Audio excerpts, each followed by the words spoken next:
This is an ABC podcast.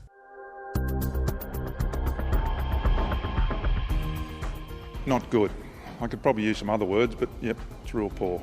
There's just no one around. Our members have been advertising for months and months, and there's just no skilled operators around. Australia's cropping regions are on course for a big harvest, but like so many sectors of the economy at the moment, could a lack of workers derail the bumper season? And Australia's had its best swimming campaign at an Olympics ever. So will this inspire a new generation with eyes on Brisbane 2032? I have been swimming since I was about 6 years old, and I started it because my brother loves swimming. It's super exciting that we're going to have a home Olympics, and definitely does make you want to, get out there and train harder. I'm Alex Simon, and this is Australia Wide. We start tonight in northern Tasmania. It's not your usual breakfast buffet, but on a rainy morning in Launceston, bacon, eggs and COVID vaccines are on offer at the Salvation Army. The push is on for Tasmanians to get vaccinated. And a team from a government-funded medical group have been travelling the state to ensure no one is left behind. For those with low literacy or insecure housing, accessing a COVID vaccine can have extra challenges. Challenges this team are intent on removing. Pia Wersu has the story. When Lance Christensen found out there was a mobile clinic delivering vaccines, he couldn't wait to roll his sleeve up. Me and my son often come down here and have the beautiful food. And then one of the felicitators has said that they were having COVID shots, and I put my hand straight up. So I had my first shot 4 or 5 weeks ago, I think, and I actually couldn't wait for today. The clinics have delivered more than 600 vaccines around the state to some of Tasmania's most vulnerable. Dr Megan McEwen is Medical Director of Morton Group Medical Services. The aim of our program is to reach a population that are living without a permanent home, and when that happens to you, it brings quite a lot of difficulties with access to normal services. So instead of making people come to the COVID vaccination centres, we're bringing a COVID vaccination centre to them, and it's really the only way to break down those barriers. Mr Christensen says having the clinic come to someone's local is a huge help. It makes it a whole lot easier, especially for people on the fringes, for them to be able to just come here without having to book appointments, especially if someone's in a wheelchair. They're not going to be able to get to a doctor's surgery if they can just come to their local, and so I think it's fantastic. With Australian Bureau of Statistics figures showing almost half the Tasmanian population struggle to read and write, it's also a chance to help people understand complex information and consent forms, something Dr McEwen says is an issue. Along with literacy barriers, there's health literacy barriers. So a lot of information that people are carrying comes from word of mouth and social media. Rosalie Martin, literacy advocate and speech pathologist, wants to see more done to ensure COVID communications are accessible to all Tasmanians, regardless of their level of literacy. We are at risk of many people in the population not having all the information that they need in order to be able to conduct themselves in accordance with the public health recommendations. The brochures that are handed out are still very large on written language and quite small on icons. So using images is really key, and making sure that those images are clear and that the written language alongside of them is written in plain English. Getting the vaccine message through is also a challenge for migrant communities. John Ali, Community Liaison for the Migrant Resource Centre North, is frustrated organisations like his aren't able to access the information they need. You have many people who even don't read and write their own language. You don't expect them to just learn English in a very short time and understand it. I would urge that the government actually engage with organizations that are already working with these people to be able to provide face-to-face information sessions. Health Minister Jeremy Rockcliffe says the government uses a variety of strategies to reach people with low literacy or from non-English speaking backgrounds. That's Northern Tasmania reporter Pia Wersu reporting there. You're listening to Australia Wide.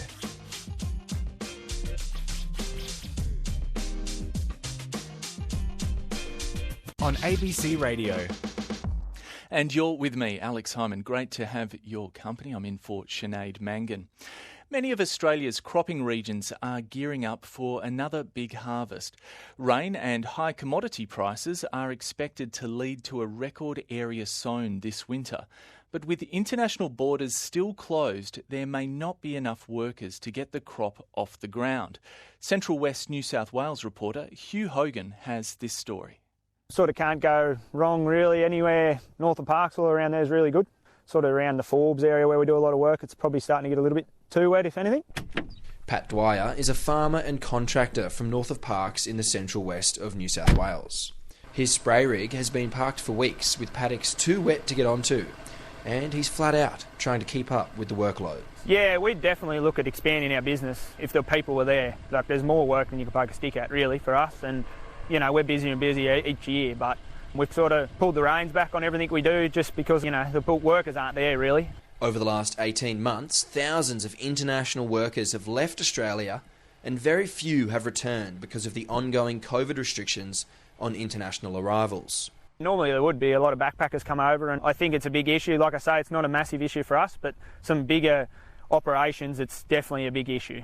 And it doesn't get much bigger than GrainCorp. Like last year, we're shaping up for another big crop across East Coast Australia. It is back to a traditional winter. It's cold and wet, and goodness, as we come out into spring, as it warms up, it's going to explode. For operations manager Nigel Lotz, an explosion in crops means he needs to find around 3,000 casuals to run the largest network of grain bunkers on the East Coast. To date, we've been open for basically a week now. We've already had, I think it's nearly 1,000 applicants, which is terrific. But we're always conscious that there is a big demand pull in agribusiness at the moment. All the way through the supply chain, people are after people to come on board.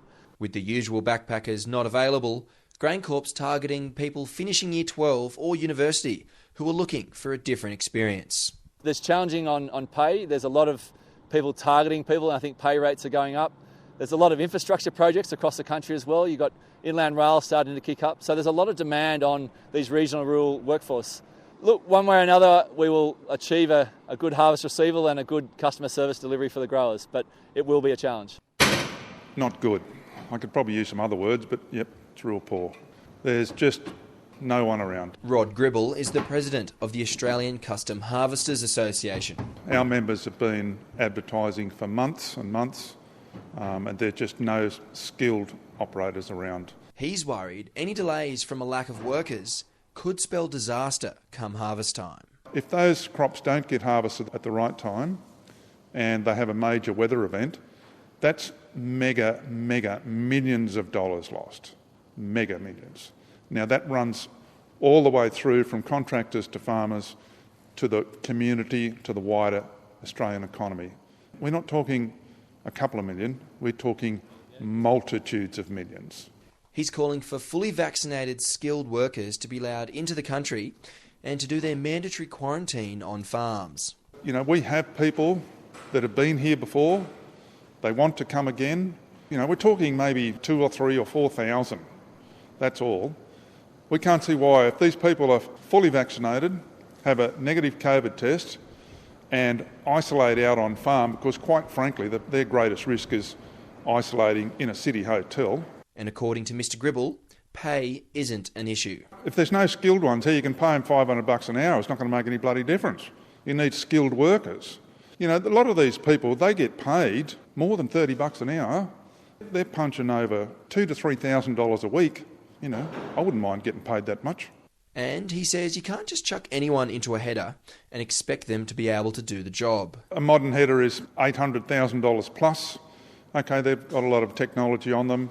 They're certainly not idiot-proof, but you need someone who knows what they're doing, who's got a basic idea about the harvester and the harvesting operation.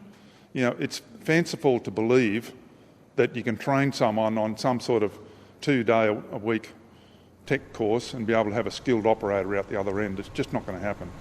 Back in the Central West, Pat Dwyer agrees. You're sort of up around $600,000 there for a machine like that, and you sort of can't just have anyone in it because it starts costing big dollars when things go wrong, you know, and you sort of got to have experienced blokes doing that.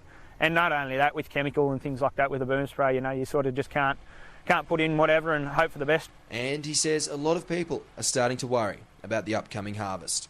Yeah, I think it's going to be a real issue. You only see lately a lot of people are already advertising, looking for harvest workers. You know, I've even heard of blokes selling machines because they just physically haven't got blokes to sit in them. So yeah, I think it's going to be a big snowball effect. And you know, coming off a couple of hard years and having a good year last year, and we sort of need another one to back everything up this year.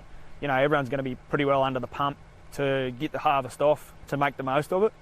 I'd just like federal and state governments to realise how serious this situation is, and they must act very soon.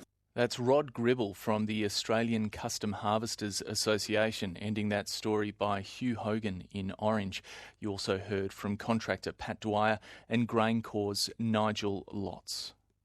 You're listening to Australia Wide.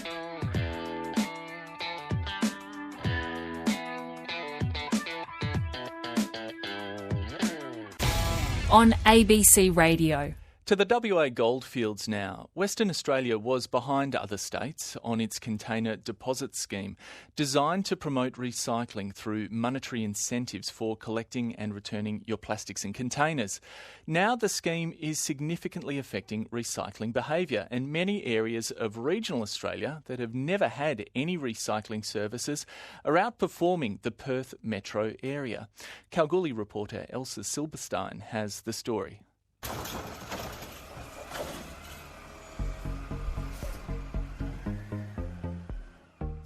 The container deposit scheme is having a significant impact on recycling behaviour across regional WA.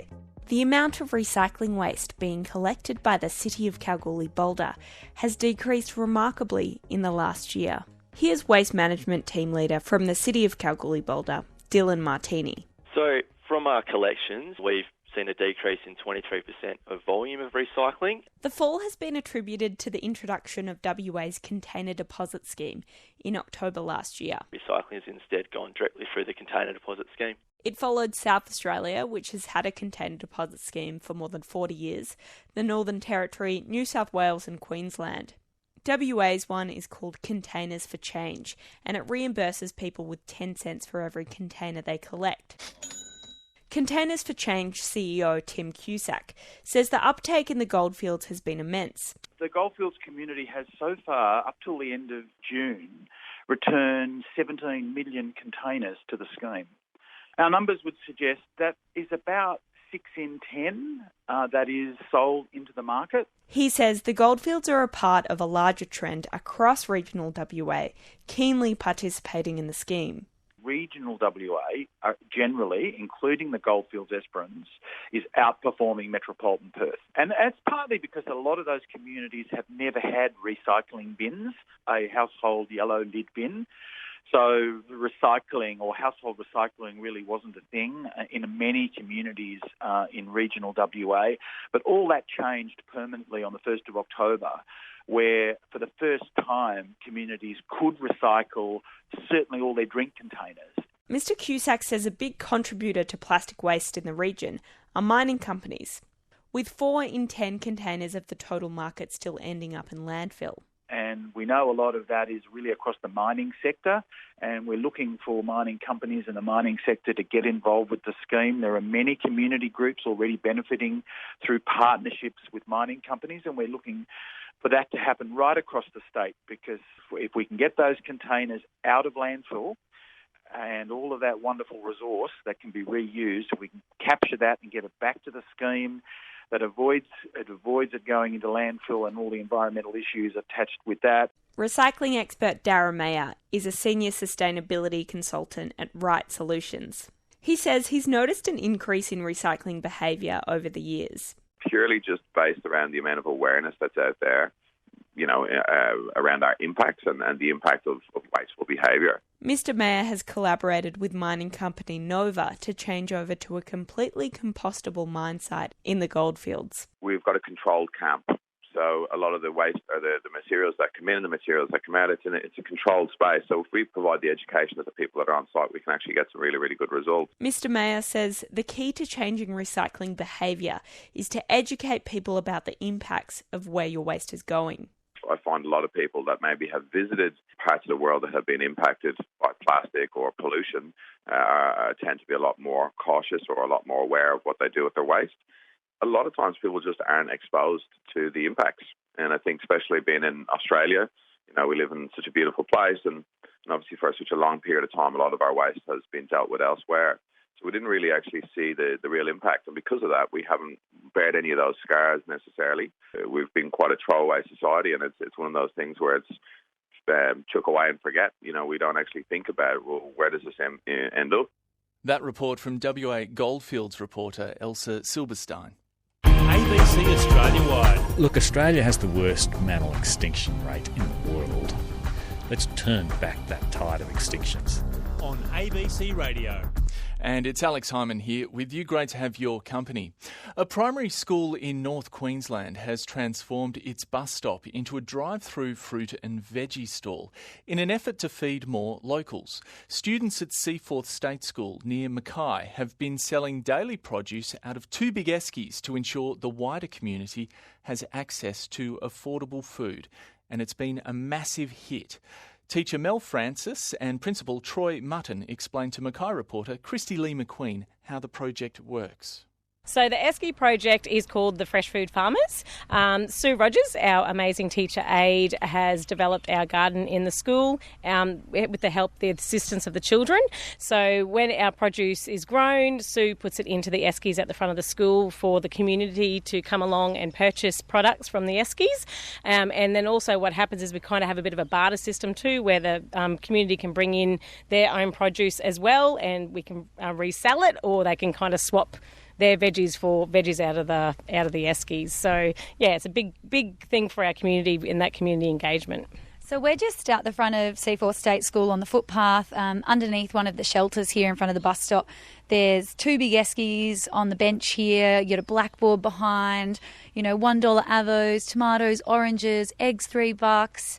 How did this all start? Where the veggie garden currently is, it actually used to be an old tennis court. So that was there for quite a while, and then they ripped the old tennis court up, and we as a staff talked about what we wanted that to become. And we always wanted a veggie garden in our school because we thought, that's a great learning opportunity for our students to be able to plant, grow, use that produce to do cooking within the school. We could use it in the tuck shop. And then Sue thought of the great idea to be able to, because we had so much produce, what to do with it. We didn't want to, have to let it go rotten or anything like that. So she went, well, why don't we sell it to the community? We've got a lot of retirees out this way. Fruit and veggies can be quite expensive in town. It's quite a drive to town. So we started selling it to the community, and it's just gone absolutely crazy. So the money that we make from selling our produce goes straight back into the garden. We have teacher aides and teachers who do come in the holidays who they make lemon butter. So they've been making lemon butter, tomato relish. So that's using our own produce to make jams and things to sell to the community again. That's sort of full circle where people are using the produce from the Eskies and the garden here, making condiments or relish and bringing it back. Yes, absolutely. And it's fantastic. Like I know on the Seaforth community page, there's Sue's always putting things up there, letting the community know what's available in the Esky. And people are always on there going, I've got avocados, or I've got some spare bush lemons. Would you like that? Or would you like some jars? And the community's support has been absolutely phenomenal. And how does the money system work? Yeah, so it is kind of an honesty box system, so we do trust the community, I guess, to do the right thing. But, we're pretty easygoing, so I think there's a couple of IOUs in there, and as Mel said before, we kind of have a bit of a barter system as well, so you might take out a piece of pumpkin and you might put in a couple of avocados. So, yeah, it kind of works on an honesty system. We don't want it to get too complicated, but so far it's all been going really, really well, so... What's the feedback been like from people who, this has been a huge help for? Yeah, absolutely. The community absolutely loves it. They talk very positively about what we're doing. They can see that it's great for the kids to be able to understand about, growing fresh produce and how to look after it. And the kids just absolutely love it. And I think it's really good for them to understand that food doesn't just come from a shop. It actually can be grown and we can eat it straight. Like they pick strawberries straight from the garden and eat them, and they take passion fruit home and have it with ice cream at night, and they come back the next day and they rave about it. So, yeah, it's fantastic. Let's go have a look, shall we? Yes, let's do it.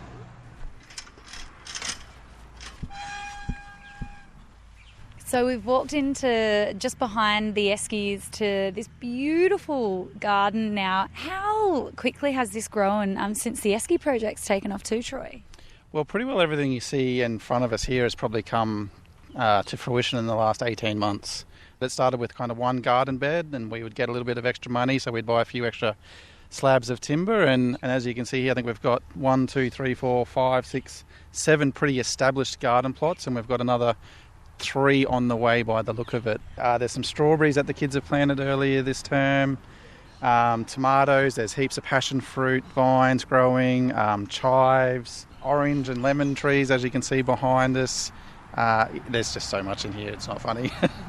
So what's the vision, Mel, for this garden and the Esky project? Really keen on getting the older generation of the community into the school to be, come in and do cooking with the children and do art and craft activities with the children. Being able to build that bond between the elder generation and the younger generation within our community. And no matter how big this whole project gets, do you think it'll still remain 2 Eskies out the front? Yeah, absolutely. And everyone does, put in. We all help each other because we've got to change over the ice bottles in the Esky every morning and every afternoon. So when we go out and do bus duty, we take the ice bricks out and we put new ones in, and we swap over produce and things like that. Have you heard of anything to this sort of level happening at any other primary schools around the country? I mean, just even with the Esky front, it sort of seems pretty unique. Yeah, absolutely. It is definitely unique. Like, I don't think Sue, that was ever, in her vision, but it kind of just happened. We had all this produce and she said, what are we going to do with it? And that was her fantastic idea, and we painted the chalk paint on the school shelter there, and we used chalk to write on it, and it just went crazy. And I think we're quite lucky with just where the school is situated. I think that's kind of also helped as well, because we've got this beautiful little laneway that runs up beside our school. So community members don't need to actually come into the school to purchase these goods. They can just pull into the laneway, grab what they need out of the Esky, and then be on their way. So it's really quick, it's really easy. And lots of schools have different gardens, but I don't know probably to this extent, I suppose. That's Troy Mutton and Mel Francis from Seaforth State School in North Queensland, speaking with ABC Mackay reporter Christy Lee McQueen. And finally tonight, let's finish with some of Australia's Olympic glory. Yesterday, Australia wrapped up its most successful swimming campaign ever at an Olympics, with the likes of the Campbell sisters, Emma McKeon and Kaylee McEwen, moving Australia right up the medal tally. So with around 10 years out from the Brisbane Olympics, what impact do swimmers like the Sunshine Coast's Kaylee McEwen have on the next generation of young swimmers, especially those in regional areas? Reporter Jake Kiernan went poolside to find out. My name is Georgia Edwards and I am 12. I have been swimming since I was about 6 years old, and I started it because my brother loves swimming. It's super exciting that we're going to have a home Olympics, and definitely does make you want to, get out there and train harder. We've also got a local girl competing over in Tokyo, Kaylee McEwen. What sort of inspiration has she been for you as a swimmer? I think just all the problems that she's gone through, with her dad and everything that an athlete faces, and for her to keep striving, it's just real inspiration for when I go through problems to just keep going, as an athlete and in life as well. I believe Kaylee's 20 years old, you're 12, so in 8 years' time, let's just say that could potentially be you. Do you think you could try and push for a spot in the 2032 Olympics team? Oh, who knows? We'll see how it goes. Henry Thatcher, and I'm 11. Now, Henry, what's your best stroke? Probably backstroke or freestyle. What's your favourite stroke? Backstroke. So you're a bit of a backstroker, just like Kaylee McEwen, who just won gold over in Tokyo. Yeah. What did it mean to sort of sit there and watch her win gold the other day? It's good to watch Australians win gold. Does that motivate you to want to go and achieve big things in swimming? Yes. Yeah.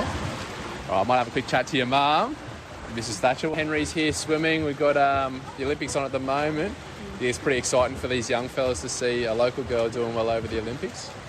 Yeah, it's been really good, and it's been really nice for them to sort of be able to watch people that sort of come from their area, and they can see that maybe, if they work hard, they could get to that level potentially someday as well. So no, it's been nice to be able to watch them and get inspired.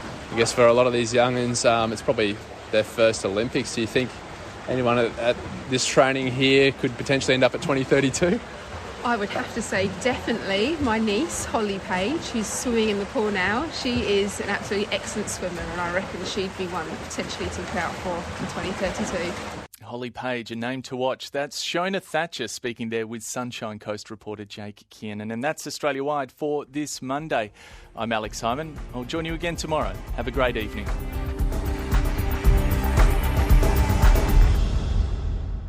You've been listening to an ABC podcast. Discover more great ABC podcasts, live radio and exclusives on the ABC Listen app.